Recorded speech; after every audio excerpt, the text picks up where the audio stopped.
হজরত বেলাল রাদিয়াল্লাহু আনহু-এর উপর অমানবিক নির্যাতন, ঈমানের অগ্নিপরীক্ষা। ইসলামের ইতিহাসে যে সকল নাম স্বর্ণাক্ষরে লেখা রয়েছে, হজরত বেলাল ইবনে রাবাহ রাদিয়াল্লাহু আনহু তাদের মধ্যে অন্যতম। তিনি ছিলেন ইসলামের প্রথম মুয়াজ্জিন এবং চরম নির্যাতনের মুখেও ঈমানের উপর অবিচল থাকার এক মহান প্রতীক। তার জীবন ছিল ত্যাগ, ধৈর্য, সাহস ও দৃঢ়তার এক উজ্জ্বল দৃষ্টান্ত।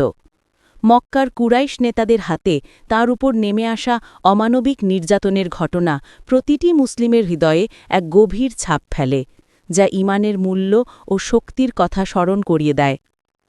দাসজীবন ও ইসলামের প্রথম আলোকচ্ছটা। হজরত বেলাল রাদিয়াল্লাহু আনহু আবিসিনিয়ার অর্থাৎ বর্তমান ইথিওপিয়ার অধিবাসী ছিলেন। তার মা হামামা ছিলেন একজন রাজকুমারী, যিনি ঘটনাক্রমে দাসীতে পরিণত হন।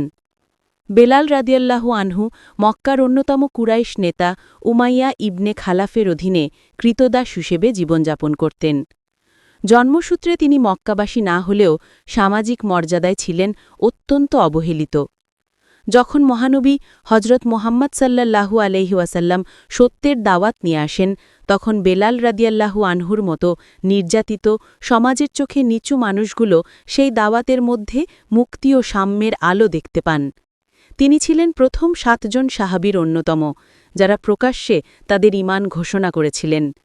তার বাহ্যিক রূপ কালো হলেও অন্তর ছিল পাপ পঙ্কিলতা মুক্ত এবং ঈমানের আলোয় উদ্ভাসিত। নির্মম নির্যাতনের সূচনা, উমাইয়ার প্রতিশোধ। বেলালের ইসলাম গ্রহণের কথা শুনে তার মনিব উমাইয়া ইবনে খালাফ ক্রোধে ফেটে পড়ে। কারণ একজন দাস মক্কার সম্ভ্রান্ত কুরাইশদের ধর্ম ছেড়ে নতুন ধর্ম গ্রহণ করেছে, এটা ছিল তাদের কাছে এক চরম অপমান। উমাইয়া বেলালকে ইসলাম ত্যাগ করানোর জন্য দৃঢ় প্রতিজ্ঞ হয় এবং তার উপর অবর্ণনীয় নির্যাতন শুরু করে। তার উদ্দেশ্য ছিল হয় বেলাল রাদিয়াল্লাহু আনহু ইসলাম ত্যাগ করবেন, নয়তো এই কষ্ট সহ্য করতে না পেরে তিনি মৃত্যুবরণ করবেন। মরুর উত্তপ্ত বালু ও পাথর।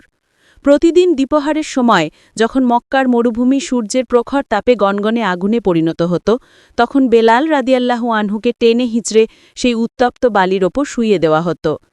তার বুক ও শরীরের ওপর বিশাল ও ভারী পাথর চাপা দেওয়া হতো, যাতে তিনি নড়াচড়া করতে না পারেন এবং শ্বাস নিতে তার কষ্ট হয়। বুকের ওপর পাথরের চাপে নিঃশ্বাস বন্ধ হওয়া উপক্রম হলেও তার মুখ থেকে শুধু একটিই শব্দ নিঃসৃত হতো, আহাদ আহাদ, অর্থাৎ আল্লাহ এক, আল্লাহ এক। কখনো কখনো দুর্গন্ধময় গরুর চামড়ায় পেঁচিয়ে বা লোহা নির্মিত পোশাক পরিয়ে তাকে অগ্নিঝরা রোদে ফেলে রাখা হতো। তার শরীর চাবুকের আঘাতে ক্ষতবিক্ষত করা হতো।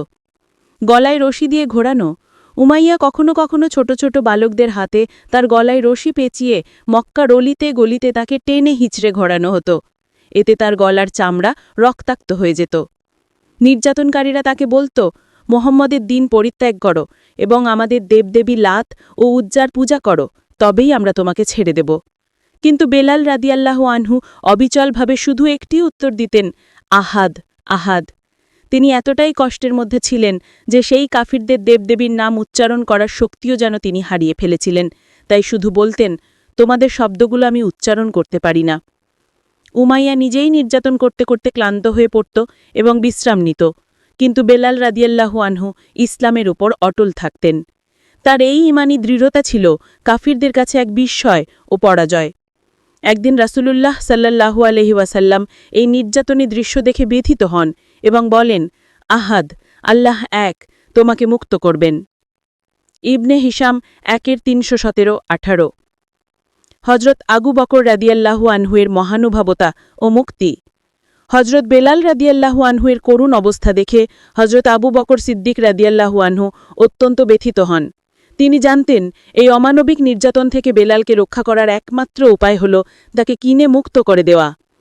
আবু বকর রাদিয়াল্লাহু আনহু বিপুল অর্থের বিনিময়ে উমাইয়া ইবনে খালাফের কাছ থেকে বেলাল রাদিয়াল্লাহু আনহুকে কিনে নেন। অনেক বর্ণনায় আছে উমাইয়া ব্যঙ্গ করে বলেছিল যে বেলালকে যদি 1 দিরহামের বিনিময়েও কিনতে চাইত, তবুও সে বিক্রি করত। তখন আবু বকর রাদিয়াল্লাহু আনহু উত্তর দেন যে তিনি যদি এর থেকে অনেক বেশি মূল্যও চাইত, তবুও তিনি বেলালকে কেনার জন্য প্রস্তুত ছিলেন। আবু বকর রাদিয়াল্লাহু আনহু তাকে কিনে নিয়ে সঙ্গে সঙ্গে আল্লাহর সন্তুষ্টির জন্য মুক্ত করে দেন এই ঘটনাটি ইসলামে দাসমুক্তির একটি ঐতিহাসিক দৃষ্টান্ত হিসাবে চিরকাল স্মরণীয় হয়ে থাকবে। বেলাল রাদিয়াল্লাহু আনহু দাসত্বের শৃঙ্খল থেকে মুক্ত হয়ে স্বাধীনভাবে আল্লাহর ইবাদতের সুযোগ পান। ইসলামের প্রথম মুয়াজ্জিন। মদিনায় হিজরতের পর রাসূলুল্লাহ সাল্লাল্লাহু আলাইহি ওয়াসাল্লামের নির্দেশে হযরত বেলাল রাদিয়াল্লাহু আনহু ইসলামের প্রথম মুয়াজ্জিন নিযুক্ত হন। তার সুমধুর কণ্ঠের আজান মুসলমানদের জন্য ছিল এক পরম শান্তির বার্তা। নির্যাতনের আগুনে পুড়ে খাঁটি সোনায় পরিণত হওয়া এই মানুষটি তার ঈমান ও ধৈর্যের জন্য মুসলিম উম্মাহর হৃদয়ে চিরকাল শ্রদ্ধার আসনে অধিষ্ঠিত থাকবেন। তার ত্যাগ ও দৃঢ়তা প্রমাণ করে যে ঈমানের শক্তি জাগতিক সকল অত্যাচার ও শৃঙ্খল থেকে মানুষকে মুক্ত করতে পারে। হযরত বেলাল রাদিয়াল্লাহু আনহুয়ের উপর নির্যাতনের ঘটনা আমাদের স্মরণ করিয়ে দেয় যে সত্যের পথে টিকে থাকা কখনো কখনো কঠিন পরীক্ষার সম্মুখীন হয়, তবুও তার মতো দৃঢ়তা এবং আহাদের মতো অবিচল বিশ্বাসী মুমিনের শেষ আশ্রয়।